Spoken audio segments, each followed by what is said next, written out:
Friends, இன்னைக்கு நம்ம என்ன தெரியுமா செஞ்சு காமிக்க போகிறோம்? பருப்பு பொடி தான் இன்னைக்கு நம்ம செஞ்சு காமிக்க போகிறோம். காலை நேர அவசரத்துக்கு குழந்தைங்களுக்கு சாப்பாடு கட்டணும் அப்படின்னா இது உடனடியாக நம்ம அரைச்சி வச்சுக்கிட்டோம்னா 1 மாதம் 2 மாதம் வரைக்கும் கூட நம்ம வச்சுக்கலாம். உடனடியாக சூடான சாதத்தில் இந்த பருப்பு பொடியை போட்டு நெய்யை போட்டு கலந்து உடனடியாக டிஃபன் பாக்ஸில் கட்டி கொடுத்துடலாம். அந்த ரெசிபி தான் இப்போ உங்களுக்கு நான் செஞ்சு காமிக்க போகிறேன். இப்போ அதுக்கு தேவையான பொருட்கள் என்னென்னு உங்களுக்கு காமிக்கிட்டா, 200 கிராம் இது 200 உலக்கு, 200 கிராம் துவரம்பருப்பு, அதில் பாதி 100 கிராம் பாசிப்பருப்பு, 100 கிராம் கடலைப்பருப்பு, 100 கிராம் பொட்டுக்கடலை, கொஞ்சம் ஒரு கட்டி பூண்டு தட்டி இப்படி வச்சுக்கணும், கொஞ்சம் கருவேப்பிலை, பாருங்க மிளகாய் 10 மிளகாய், 1.5 ஸ்பூன் கிட்ட இது வச்சுருக்கிறேன், கல் உப்பு வச்சுருக்கிறேன், 1 ஸ்பூன் ஜீரகம், 1 ஸ்பூன் இது மிளகு, இந்த அளவுக்கு பெருங்காயம். கட்டி பெருங்காயம் போட்டால் ரொம்ப டேஸ்ட்டாக இருக்கும், வாசனையாகவும் இருக்கும். அதனால் கட்டி பெருங்காயம். அப்படி கட்டி பெருங்காயம் இல்லைன்னா தூள் பெருங்காயம் 1 ஸ்பூன், இந்த ஸ்பூனில் 1 ஸ்பூன் போட்டுக்கோங்க. நம்ம சட்டி காஞ்ச உடனே ஃபஸ்ட்டு நம்ம துவரம்பருப்பை வறுத்துக்கலாம். சிம்மிலே வச்சு பொறுமையாக வறுக்கணும். கையில் வச்சு வறுத்தோம்னா மேலே செவந்துடும், உள்ளுக்குள்ளே அந்த அளவுக்கு செவக்காது, வேகாது. அதனால பொறுமையாக ஸ்லோவிலே வச்சு வறுக்கணும்.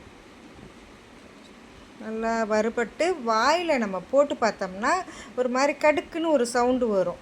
அப்போ எடுத்து பிளேட்டில் கொட்டிடணும். பிளேட்டில் கொட்டிட்டோமா, அடுத்தது கடலைப்பருப்பு இதே மாதிரி தான், அதையும் ஸ்லோவிலே வச்சு வறுக்கணும். ஸ்லோவிலே வச்சு வறுத்துட்டே இருக்கணும். இதே மாதிரி தான் வாயில் போட்டு பார்த்தோம்னா கடுக்குன்னு ஒரு சவுண்டு வருமா, அது ஆறினோன்னே நல்லா வரும். இப்போ நம்ம பார்க்கும்போதே தெரியுதா செவந்துருச்சுல்ல. செவந்த உடனே எடுத்து அதையும் இந்த பிளேட்டில் போட்டு வச்சுக்கணும். அதுக்கு அடுத்ததாக பாசிப்பருப்பு. பாசிப்பருப்பும் இதே மாதிரி தான் ஸ்லோவாக வச்சே வறுத்து அதே தட்டிலையே நம்ம கொட்டி வச்சிடணும். அடுத்ததாக பொட்டுக்கடலை, ஏன்னா பொட்டுக்கடலை ஏற்கனவே வறுபட்டது, அதனால லைட்டாக அந்த சட்டி சூட்லேயே வறுபட்டாலே போதும். அதையும் எடுத்து பிளேட்லேயே கொட்டி வச்சிடணும். அடுத்தபடியாக மிளகாய், உப்பு, நம்ம 10 மிளகாய் போட்டிருக்கிறேன். உங்கள் காரத்துக்கு உங்களுக்கு எவ்வளோ காரம் சாப்பிடுவீங்களோ அதுக்கு தகுந்த மாதிரி நீங்கள் மிளகாய் போட்டுருங்க. மிளகாய், உப்பு, கருவேப்பிலை எல்லாம் போட்டு நல்லா வறுத்து அதை ஒரு தனி தட்டில் போட்டு வச்சுக்கோங்க. இதை தனியாக ஒரு தட்டில் நீங்கள் போட்டு வச்சுக்கணும், சரியா? ஏன்னா அந்த பருப்போடையே ஒன்றா போடக்கூடாது. இது ஒரு தனி தட்டில் போட்டு வச்சுக்கோங்க. வறுபட்டுருச்சா, தனி தட்டில் போட்டு வச்சுக்கணும்.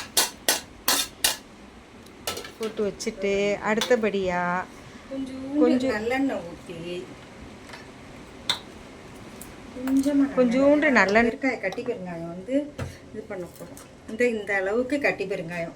தூள் பெருங்காயம் போடுறதா இருந்தால் 1 ஸ்பூன் போட்டுங்க. எந்த ஒரு பொடிக்குமே நீங்கள் கட்டி பெருங்காயம் போட்டிங்கன்னா நல்ல வாசனையை கொடுக்கும். அது கொஞ்சம் நல்லா பொரியிற வரைக்கும் இந்த எண்ணெயில் போட்டு வதக்கிக்குங்க. இதை எடுத்து அந்த மிளகாய் தட்டோடையே போட்டு வச்சுக்கலாம், சரியா? அடுத்தது பூண்டு. பாருங்க, ஒரு பெரிய பூண்டை எடுத்து தோலோடையே கட்டி வச்சுருக்கிறேன். அதை கொஞ்சம் முறுமுறுன்னு வறுத்துக்கலாம். அந்த எண்ணெயிலே வறுத்துக்கலாம். பூண்டு போடுறது போடாது உங்கள் இஷ்டம். பூண்டு ஃப்ளேவர் பிடிக்கும்னா நீங்கள் பூண்டு போட்டுக்குங்க பருப்பு பொடிக்கு. அப்படி பூண்டு ஃப்ளேவர் பிடிக்காது அப்படின்னீங்கன்னா நீங்கள் இதை எடுத்துருங்க. வேண்டாம், பூண்டு வேண்டாம்னா எடுத்துருங்க. எங்களுக்கு பூண்டு வாசனை பிடிக்குங்கிறதுனால நாங்கள் போட்டுக்கிறோம். பாருங்கள், பொன்னிறமாக ஆயிடுச்சா, எடுத்துடலாம். அதுதான் இன்னும் ஒரு 2 இது பண்ணிவிட்டு கிண்டிட்டு எடுத்துருவோம். அவ்வளோதான். எடுத்து இந்த மிளகாய், உப்பு இதையே போட்டு வச்சுக்கலாம்.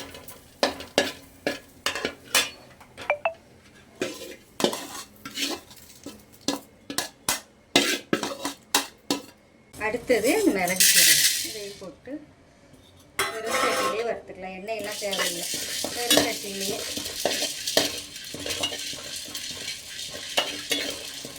காரத்துக்கு மிளகு இதெல்லாம் காரத்துக்கு. இதை வெடிக்குது பாருங்க. சிக்கன் போட்டு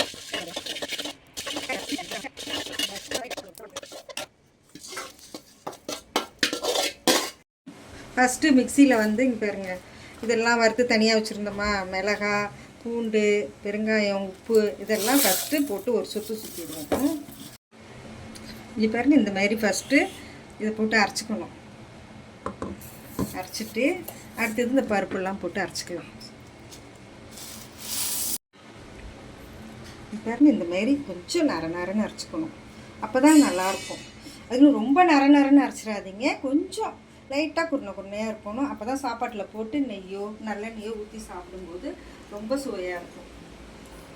ஒரு கண்டெய்னரில் எடுத்து இதை ஸ்டோர் பண்ணி வச்சுட்டிங்கன்னா, வெளியில் வச்சுருந்தா 1 மாதம் வரைக்கும் வச்சுக்கலாம். நீங்கள் ஃப்ரிட்ஜ்லேயோ ஃப்ரீசர்லேயோ வச்சிங்கன்னா 2 மாதம் 3 மாதம் கூட நீங்கள் வச்சு சாப்பிட்லாம். கைப்படாமல் தண்ணி படாமல் இருந்தால் 2 மாதம் கூட வச்சு சாப்பிட்லாம். வெளியில் வச்சுருந்தோம்னா ஒரு மாதம் வச்சு சாப்பிட்லாம். அதில் இந்த பருப்பு பொடி போட்டு நெய்யோ நல்லெண்ணெய்யோ ஊற்றி சாப்பிட்டா சூப்பராக இருக்குங்க. இன்றைக்கி எங்கள் வீட்டில் ஆறுன சாதம் தான் இருக்குது. நீங்கள் வந்து சூடான சாதத்தில் போட்டு சாப்பிட்பாருங்க.